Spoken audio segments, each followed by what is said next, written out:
E aí, galera, eu vou revisar com vocês agora alguns conceitos super frequentes na prova do Enem, beleza? Primeiro conceito, que não é para você assustar, chama-se reação orgânica.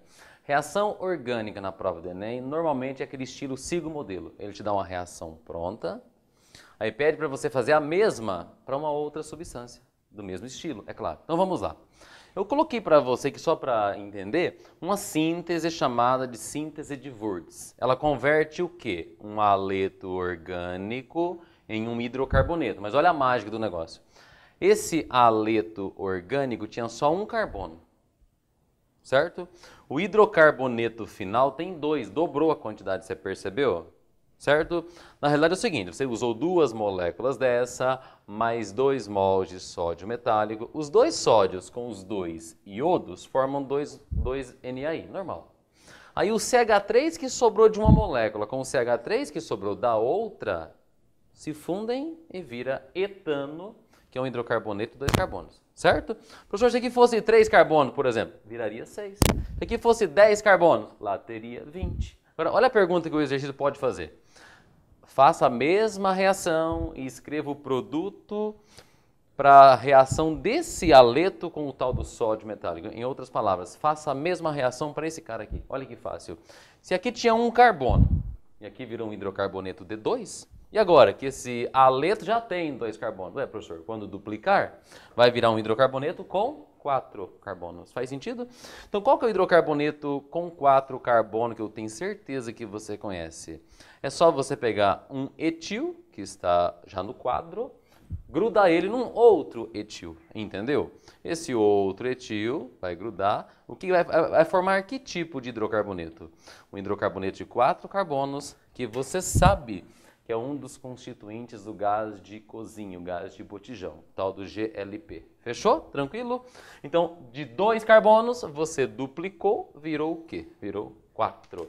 Não teve que escrever praticamente nada. Entendeu a ideia? Reação orgânica é esse estilo, te dá uma pronta, você segue o modelo e faz para uma outra substância nos mesmos moldes. Tranquilo? Beleza? Outro conceito bacana na prova do Enem chama-se polímeros. E quando aparece polímeros na prova, às vezes já vem esse desenho bonitinho assim, ó. O que isso quer representar, professor? Então, uma molécula relativamente pequena aqui no quadro, certo? Mas quando o Wanderson coloca esse colchete ou parênteses e coloca esse N na ponta aqui, certo? É para dizer o quê? Que ela é uma macromolécula. Você tem lá 1.000, 2.000, 5.000, 10.000 resíduos desse todos grudados. Então isso deixa de ser monômero e passa a ser o quê? Polímero. Esse exemplo que eu te dei é um plástico que todos vocês conhecem, plástico da garrafa de refrigerante, que é um plástico chamado de PET. O que é o PET? Polietileno tereftalato. Por que esse nome horrível? É que esse pedaço aqui veio de um ácido tereftálico. Esse outro pedaço aqui veio de um álcool chamado etilenoglicol. Beleza? Resumindo, o nome do plástico, muitas moléculas grudadas, é poli, de muitos, etileno tereftalato. Beleza? Para dar uma ideia de algo grande, você coloca o colchetezinho com N. Tranquilo? Beleza? Mas o que é importante? O que se pergunta em provas? Atenção! Primeira coisa legal de você perceber é que tem a função éster aqui. Dá para enxergar? Olha aqui. O que é o C dupla O? Ah, professor, isso é um éster. Mas num plástico desse não tem um único éster, tem um punhado de éster. Ah, então eu poderia chamar isso de um poliéster? Sem problema. O PET é um exemplo de poliéster. Faz sentido? Entendeu? O que mais que é legal a gente saber sobre os polímeros?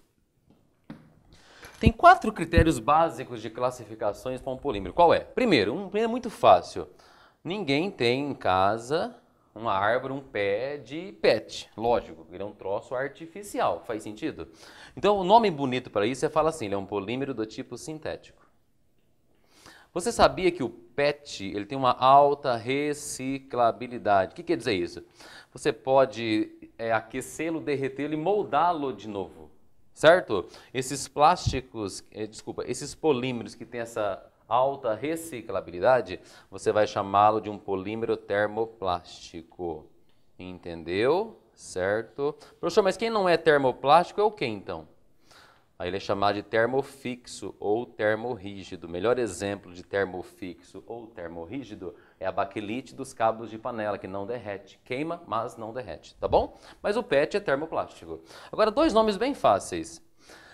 Para você formar o PET, você reage ácido com álcool. E você sabe que ácido com álcool dá éster, mas também perde água. Se você perde água, esse polímero vai ser chamado de um polímero de condensação. Tem algum outro tipo de polímero? Tem. Quando você não perde molécula nenhuma, ele é chamado simplesmente de adição. PVC é um exemplo, tá bom? Outro nome que você pode acrescentar como um critério de classificação é o seguinte.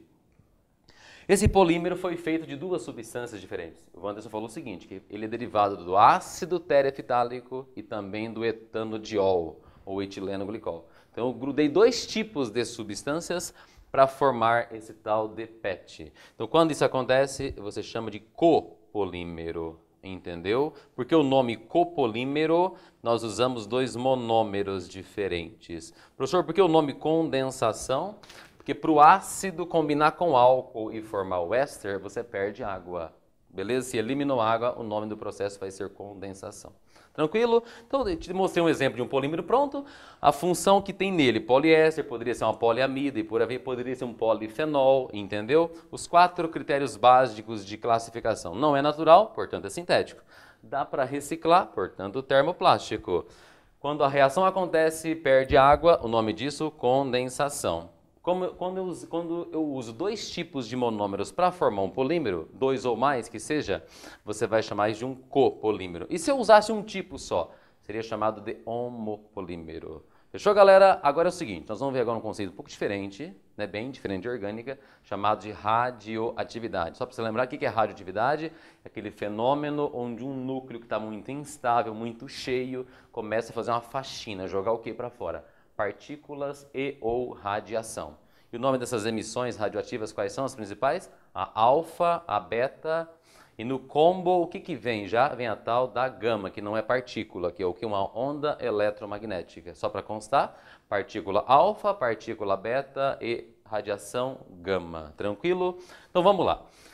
Uma possibilidade de exercício na sua prova é o seguinte, falar sobre a tal da emissão alfa. Aqui eu imaginei um átomo genérico, chamei ele de X, estou dizendo que ele vai emitir alfa. Perceba que a alfa vem depois da flechinha. Então o X está emitindo partícula alfa. O que é uma partícula alfa? É um conjuntinho de 2 prótons e 2 nêutrons que é expulso do núcleo. Tranquilo? O que acontece quando um átomo X emite partícula alfa?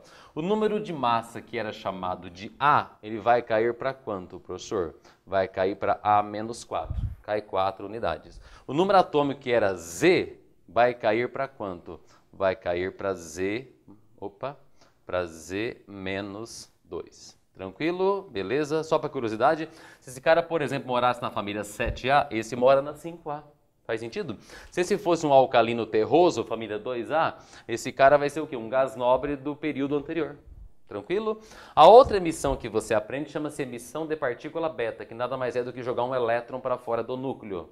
Soa estranho, mas é isso mesmo, você joga um elétron para fora. Tranquilo? É o seguinte, quando um átomo X emite partícula beta, ele vira um outro cara da tabela. Mas quem, professor? O número de cima não vai acontecer nada. Se era azão, vai continuar sendo azão. Professor, posso falar que o átomo final ele é isóbaro do inicial? Perfeito. O número atômico era Z. Sabe o que vai ter agora? Você vai ter um Z mais 1, porque ele ganha um próton de presente. Tranquilo? Quando emite alfa, cai 4, cai 2. Quando emite beta, número de cima se mantém, número de baixo aumenta de 1 unidade. Fechou? Tranquilo? Os dois processos que eu coloquei são emissões radioativas. Perceba que o alfa e o beta apareceu depois da flecha. Você não vai colocar gama? Não precisa, porque a gama não mexe nos numerozinhos. Normalmente, quando um átomo emite alfa e beta, a gama já vem como consequência, mas não preciso escrever aqui agora. Tranquilo? A alfa tem carga positiva, a beta tem carga negativa e a gama é óbvio que não vai ter carga, tem caráter apenas de onda eletromagnética. Fechou? Agora, olha um processo diferente. Professor, estou vendo a alfa do lado esquerdo da flecha. Então você está pegando um átomo de berílio, por exemplo, está arremessando contra esse berílio uma partícula alfa, ou 2 prótons e 2 nêutrons, que é a mesma coisa, ou ainda um núcleo de um átomo de hélio, que é a mesma coisa que partícula alfa. Então você está forçando um processo doideiro aqui, está atacando partículas alfa no berílio, o berílio deixa de ser berílio e vira um cara chamado de carbono. Estou transformando um elemento em outro, mas de que jeito? Tacando nele um projétil. Mas que projétil? Uma partícula, que nesse caso é alfa. Esse berílio vira carbono e sabe o que mais que acontece? Você libera uma outra partícula, que se chama de partícula fundamental lá na estrutura atômica, chamada de nêutron. Essa foi a reação que o Chadwick fez para poder isolar o nêutron. Converteu berílio em carbono e ainda, né, conseguiu capturar o quê? Um nêutron. Perceba que o seguinte, nos dois exemplos de cima, o alfa ou beta vinham depois da flecha. Isso era apenas uma emissão. Nesse exemplo, no terceiro, o alfa vem antes da flecha. Esse alfa está sendo arremessado contra este berílio, certo? O berílio ele é atingido por partículas alfa, se transforma em carbono e ainda libera um nêutron.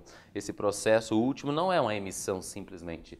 O nome chique disso aqui é uma transmutação. Para que serve transmutação artificial hoje? Para produzir aqueles novos elementos artificiais que volta e meia você vê na internet que foi descoberto. Entendeu? Beleza? Um negócio bacana de você lembrar. Em qualquer processo nuclear, seja emissões, seja transmutação ou os que você vai ver ainda, tem dois tipos de conservação sempre. Os números de cima se conservam, os números de baixo também. Faz o teste, 9 mais 4, 13. 12 mais 1, 13. Lá embaixo, 4 mais 2, 6. 6 mais 0, 6. Bateu sempre. Número de cima, conservação de massas. Número de baixo, conservação de cargas. Falando ainda sobre rádio, tem dois nomes diferentes que você precisa conhecer. Um deles, fissão. Onde usa fissão, professor? Nas bombas atômicas, que foi solta em Hiroshima e Nagasaki, né? Nos reatores nucleares também, usinas nucleares. Chama-se fissão. E tem um processo oposto que você chama de quê? De fusão. O que é uma fissão? Você quebrar núcleos, certo? Quebrar em coisas menores. A fissão que aconteceu na bomba que foi jogada sobre Hiroshima em 6 de agosto de 1945 foi a fissão do urânio. A de Nagasaki foi um outro elemento chamado plutônio. Mas a ideia é a mesma, o estilo é o mesmo. Então aqui você tem um urânio físsil, urânio 92235. Quando você arremessa nêutrons, um nêutron contra esse urânio, ele se estilhaça. Momentaneamente ele vira um urânio muito instável, que é o urânio 236, que eu nem escrevi aqui, mas ele se parte em coisas menores, perceba. Urânio foi fragmentado em criptônio, bário, e o segredo de tudo isso, ainda libera, galera, 3 nêutrons. Perceba que você usou só um nêutron para o processo iniciar, e já libera 3. Esses 3 nêutrons, se encontrar 3 urânios, desencadeiam novas fissões, aí viram 9 nêutrons. Faz sentido? 1 virou 3, 3 vira 9, 9 vira 27. Eu vou ter uma PG de razão 3. Faz sentido? Por isso é feito de reação em cadeia que uma reação dessa tem. E só faltou escrever aqui o seguinte, que essa reação libera uma quantidade de energia gigantesca. Isso é óbvio. Entendeu? Tanto nos reatores nucleares quanto nas bombas atômicas. Qual que é a diferença dos dois, basicamente? No reator, você controla, você tem substâncias que absorvem excesso de nêutrons para que a reação fique controlada. Na bomba, a ideia não é controlar, é óbvio, deixa o pau quebrar. Entendeu a ideia? O que é fissão? Quebra um átomo em 2 ou mais, que seja. Professor, existe aquela conservação das cargas? Do mesmo jeito. Se você somar os números de cima e depois somar os de baixo, vai dar certinho sempre. Quer ver? Ó? 2, 3, 1 mais 1, 2, 3, 6. Lado direito. 92 mais 141, 233. Com mais 3 vezes 1 aqui, vai dar 2, 3, 6 igualzinho. Tanto em cima a soma se mantém, embaixo também. Tem um processo que é o contrário da quebra, o contrário da fissão. Fusão. Onde acontece isso, professor? Na bomba H, bomba de hidrogênio, que é uma bomba muito mais poderosa. Mas acontece isso naturalmente no Sol, nas estrelas em geral. No Sol, uma das reações possíveis é o tal do deutério, que é um hidrogênio mais pesadinho, funde-se com o trítio, que é um hidrogênio mais pesado ainda, só que é o seguinte, em altas temperaturas. Bom, ninguém de vocês duvida Que no Sol tem altíssimas temperaturas. Precisa de temperaturas elevadas para que dois núcleos pequenos se fundam. E quando eles se fundem, produzem o quê? Um único núcleo maior. Que núcleo que é este? Hélio. Entendeu o que eu falei? E essa reação ainda libera o quê? Um nêutron. Só que além disso tudo, o que falta a gente escrever aqui? Que essa reação libera uma quantidade de energia gigantesca, muito maior que a energia liberada no processo de fissão. Beleza? Mas fissão, resumidamente, é quebra. Peguei um átomo, piquei em dois diferentes. Na fusão fiz o contrário. Peguei dois caras, fiz virar um átomo da tabela só. Entendeu a diferença? Só para fechar, existem 4 formas de reações nucleares, percebeu? As duas primeiras eram emissões. Essa é uma transmutação.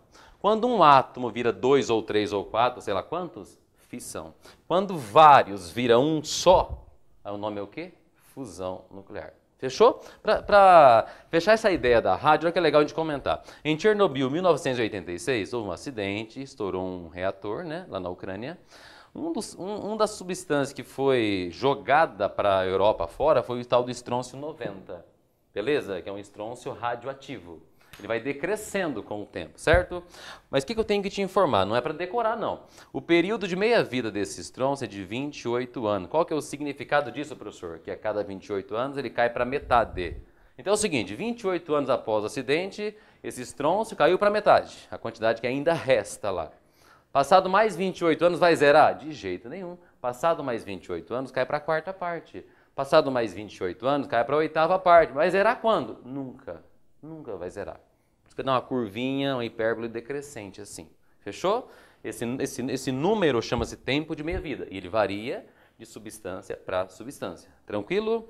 E você usa muito esse conceito, tempo de meia-vida, para um negócio super comum na prova do Enem. Em 2017 tinha isso, inclusive, que é datação por carbono 14. Que você determina a idade de coisas que um dia já viveu. É alguém que já respirou ou que já fez fotossíntese. Então é o seguinte, pensa na gente, por exemplo, né? um ser humano. Você respira, né? Nessa respiração você incorpora um pouquinho de carbono 14 durante a vida. Aí quando essa pessoa morre, esse carbono 14 só vai indo embora. Vai virando o quê, professor? Carbono 14 vai virando nitrogênio 14. Mas como que ele faz isso? Ele é um emissor beta, então assim que uma pessoa morre, aquela mixaria de carbono 14 que ela acumulou durante a vida, ele vai sumindo, desaparecendo, certo?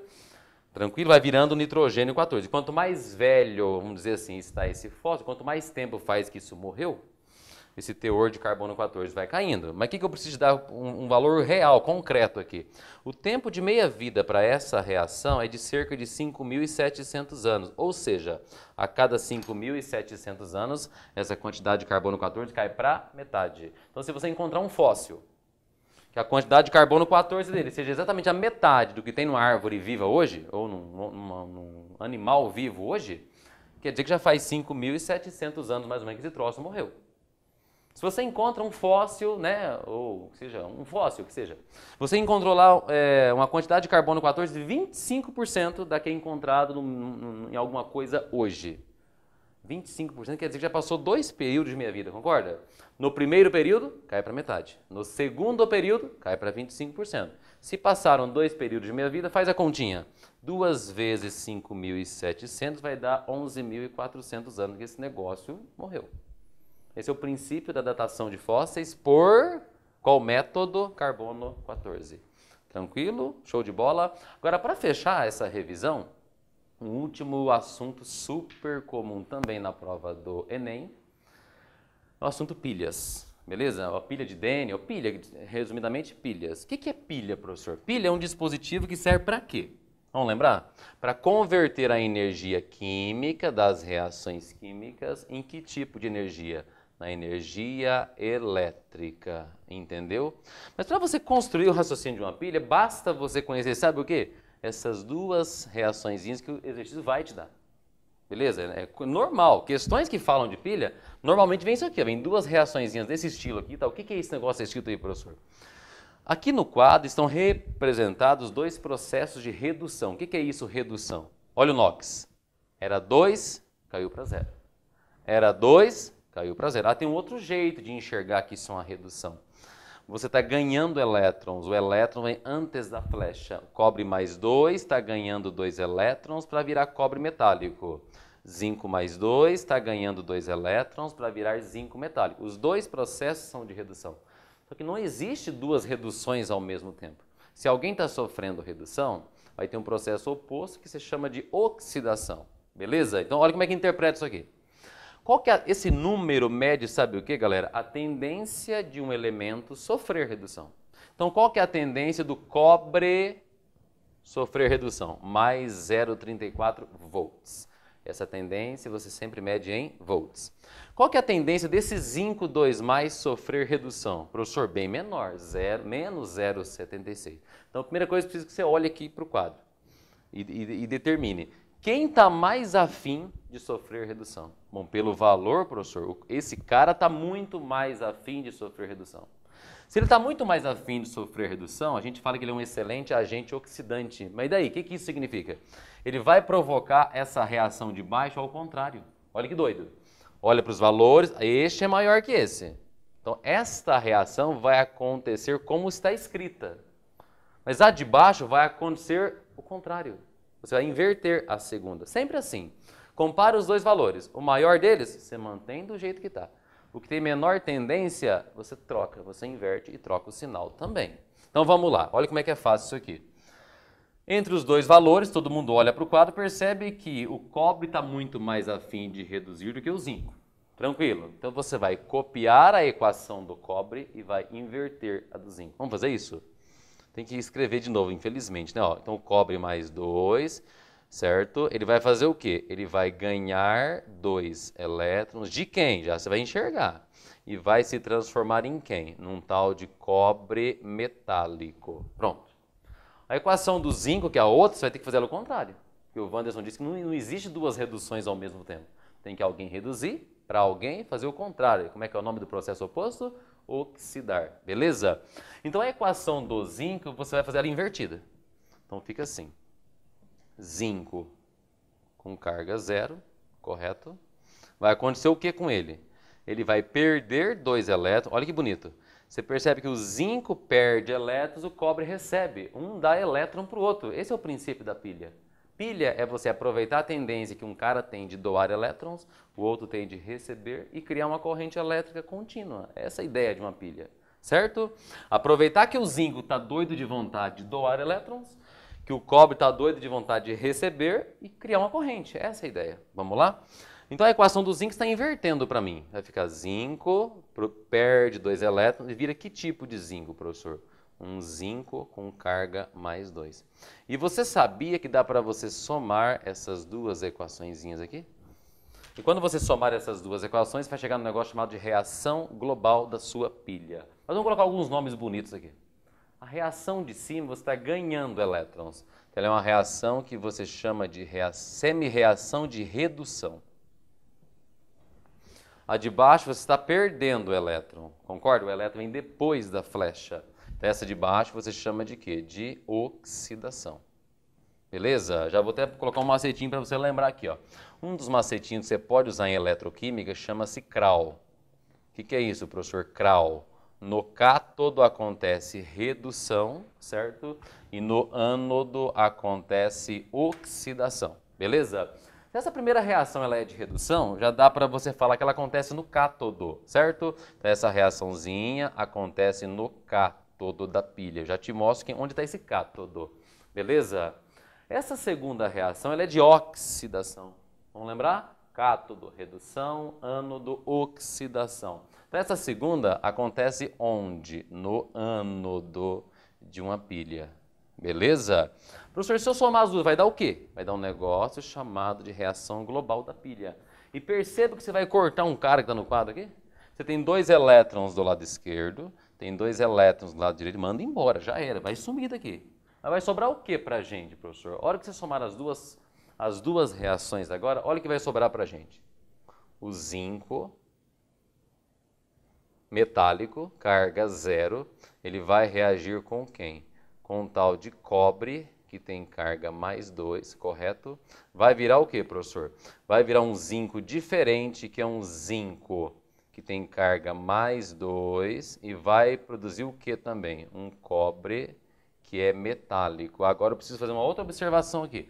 O zinco 0, ele é metálico, ele é sólido. O cobre mais 2, ele é íon. Íon não gruda em lugar nenhum. Íon fica nadando, ele é aquoso, rodeado de água. Tem mobilidade.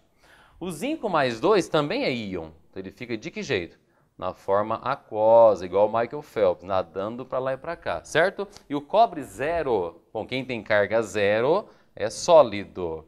Beleza? Eu quero que você perceba o seguinte, que o zinco que era sólido está virando um zinco que nada, que tem mobilidade, que vai para a solução. O cobre que estava na solução está convertendo num cobre que é sólido, comportamento contrário. Como é que é o nome disso aqui? Essa reaçãozinha que apareceu aqui embaixo? Reação global da pilha. Agora, para tudo fazer sentido, nós vamos pegar todas essas observações que a gente fez aqui e colocar dentro desse desenho. Beleza? Essa é a pilha mais famosa que existe, chamada de pilha de zinco e cobre.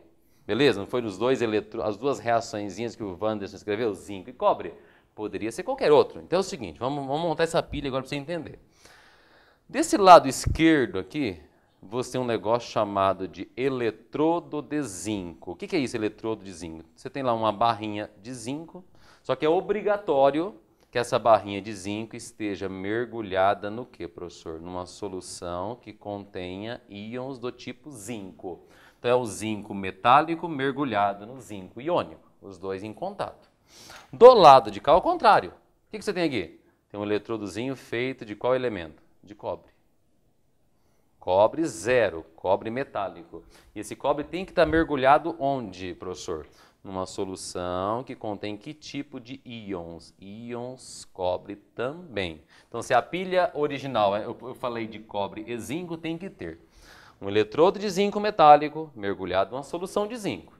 Um eletrodo de cobre metálico mergulhado numa solução de cobre. Essa é a ideia. Resumido é isso. O que mais você faz, professor? Bom, finja que você quer construir uma pilha para acender uma lampadinha, por exemplo. Então você vai conectar um eletrodo no outro através de qualquer fio metálico que conduza corrente a qualquer fio condutor. Aquilo que é uma lampadinha só para ficar bonitinho, tá bom? E a ideia é que se isso for uma pilha de verdade, que isso acenda essa lâmpada. Mas se você só conectar isso aqui, não tem pilha nenhuma ainda. Tem que ter o que além disso, professor? Você tem que fazer uma conexão entre essas duas soluções. Originalmente, o que era essa conexão entre as duas soluções? Era um caninho, um canudinho, com bastante algodão dentro, umedecido com a solução de qual substância, professor? Do cloreto de potássio. Mas pode ser outros também. Mas eu quero que você entenda que tem que ter um material aqui dentro úmido e que tenha íons, que tenha cátions e ânions. A hora que você conecta os dois eletrodos e conecta as duas soluções, a pilha começa a funcionar. Pilha foi feita para quê? Para descarregar. Concorda? A tendência é ele descarregando. E como é que é o procedimento? Como é que funciona esse esquema dessa pilha? É o seguinte, assim que você conecta os dois e conecta as duas soluções, a pilha começa a descarregar. E o que a gente visualiza? Esse eletrodo do lado esquerdo, feito de zinco, começa a acontecer o que com ele, professor? Ele vai corroendo, vai desaparecendo. E o do lado direito faz o contrário. Do lado direito, ele vai fazendo o quê? Ele vai aumentando de tamanho. Certo? O nome chique disso se chama de deposição. Ele vai se depositando aqui, tranquilo? Outra coisa que você consegue sacar dessa pilha. A lâmpada começa a acender. Então tem corrente elétrica. E a corrente elétrica vai de onde, professor? Do cara que perde elétrons para o cara que recebe. Então vai ter elétron que sai do eletrodo de zinco e vai para onde? Em direção ao eletrodo de cobre. Eu quero que você perceba, vai ter sentido aqui, ó. Sai do zinco e vai para onde? Pro cobre. Tranquilo? Beleza? Vamos só colocar nome aos bois agora aqui. O lado esquerdo está emitindo elétron, então ele é o polo negativo. Tranquilo? O lado de cá está recebendo elétron, ele é o polo o quê então? Ele é o polo positivo. Fechou? Desse lado de cá, que nome que você vai dar? Você vai dar o nome para isso aqui de ânodo, beleza? O polo negativo da pilha você chama de ânodo, beleza? O que acontece no ânodo sempre? Oxidação. Lembra do macetinho do Kral que eu acabei de falar, correto? O que mais que acontece no ânodo? No ânodo você percebe que o eletrodo corrói. Então aqui está acontecendo o quê? Uma corrosão. Tudo certo? Além de corroer, essa solução de zinco ela vai se concentrando. A solução se concentra com o tempo. Beleza? Do lado de cá você vai só trocar os nomes. Polo positivo, ao invés de ânodo, você vai chamar de quê? Você vai chamar de cátodo, certo? Ao invés de oxidação, você vai chamar o contrário. Como é que é o nome? Eu vou chamar de redução. Tudo certo? Ao invés de corrosão, aqui vai ter o processo contrário. Que nome que você dá? Você dá o nome de deposição. O que é deposição? Grudar coisa sólida no cátodo. Perceba que o eletrodo foi aumentando de tamanho. Do lado de cá, essa solução de zinco se concentra, já que o eletrodo corroeu. Do lado de cá, ao contrário. Para o eletrodo se aumentar de tamanho, a concentração dos íons vai diminuir. Então, do lado de cá vai ter o quê? Vai ter uma diluição, entendeu? Do lado direito, a solução de cobre, ela se dilui. Beleza? Só para fechar. Professor, para que serve a ponte essa linha que a gente não falou até agora? É o seguinte, conforme o tempo passa, aqui vai tendo um excesso de cátions e aqui vai tendo falta de cátions. Para que serve essa ponte? Para equilibrar esse excesso ou essa falta. Certo? Tranquilo? Só um aviso. Você percebe que quem transporta a corrente elétrica por fora é o elétron. Quem transporta a corrente elétrica por dentro é o íon. Elétron transporta por fora. O íon transporta por dentro. Se você ou cortar o fio ou tirar a ponte, não tem pilha. Certo? De um lado sempre corrói, do outro sempre vai acontecer o quê? Uma deposição.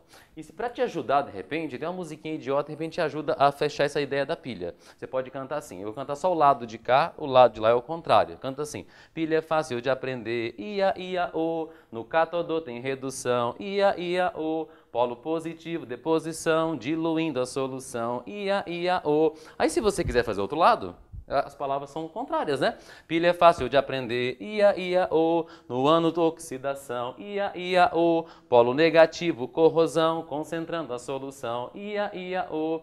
E a última coisa que eu não falei para você é como que você calcula a DDP dessa pilha, a voltagem dessa pilha. Mas é um jeito super fácil. Você olha para a tabelinha que o exercício te deu. Tranquilo? Pega o maior valor, que é esse, e subtrai o menor valor, que é esse. Então é só fazer 0,34 menos 0,76. O maior menos o menor, eu acredito que vai dar quanto? 1,10 volts. Então essa pilha feita de zinco e cobre corresponde a uma força eletromotriz de 1,10 volts. Fechou, galera? Uma boa prova do Enem para você. Espero ter ajudado. Abraço. Fui.